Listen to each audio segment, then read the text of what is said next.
Hello everyone and welcome back to AKA Science. This is class 2 of our forensics kit, Fascinating Fingerprints. This class features a land acknowledgement before we dive into prep and vocab. If you're unfamiliar with land acknowledgements, check out the one we've provided you in our curriculum. We here at AKA Science understand that our beloved Pacific Northwest was once home to countless indigenous peoples. The territory we today know as Oregon contains the ancestral homelands of the Multnomah, Wasco, Cowlitz, Cathlamet, Clackamas, Chinook, Tualatin, Kalapuya, and Molalla nations, just to name a few. We hope in our affirmation of this truth to remind our students and instructors of our ongoing efforts to reconcile with and uplift the indigenous peoples whose land and water we benefit from today. Moving on to our prep steps. Number 1, soften the bristles of the paintbrushes so that this turns into this.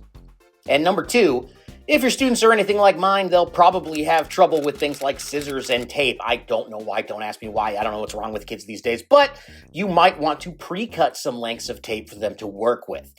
Only 2 vocab terms this time. Fingerprint, a trace of a human finger left on a surface. Human fingers have small structures on them in patterns that are unique to every person. These patterns can be used for identification. And hypothesis, an idea or explanation that can be tested through study and experimentation. So without further ado, let's get started on Find Your Prints.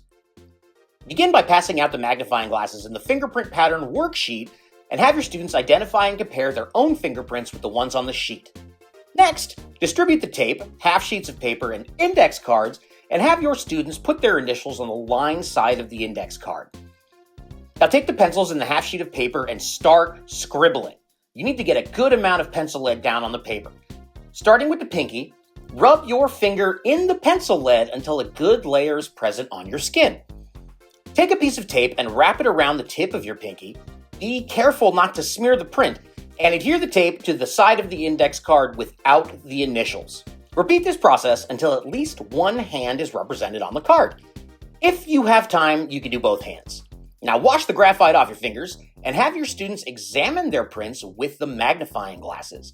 Then, as a group, have everyone toss their print cards into a pile and challenge the students to identify their own prints.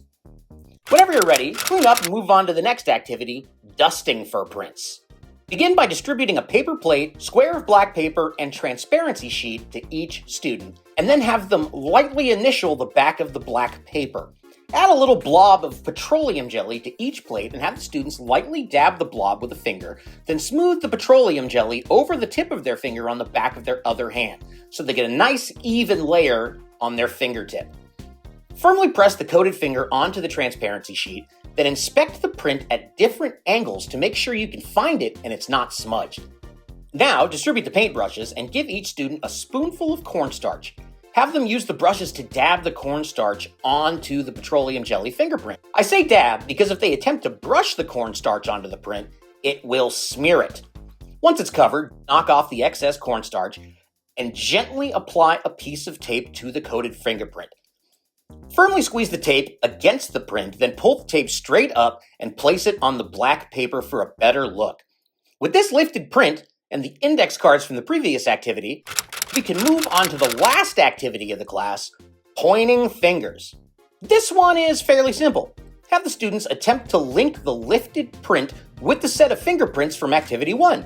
That's why we had them initial the back of the index cards in black paper, so that once the students think they've found a match, they can flip over the cards and see if they're right.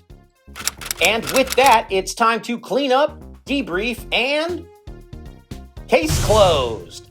Thank you again for joining me. If you have any lingering questions, head to akascience.org, and I will see you in Class 3.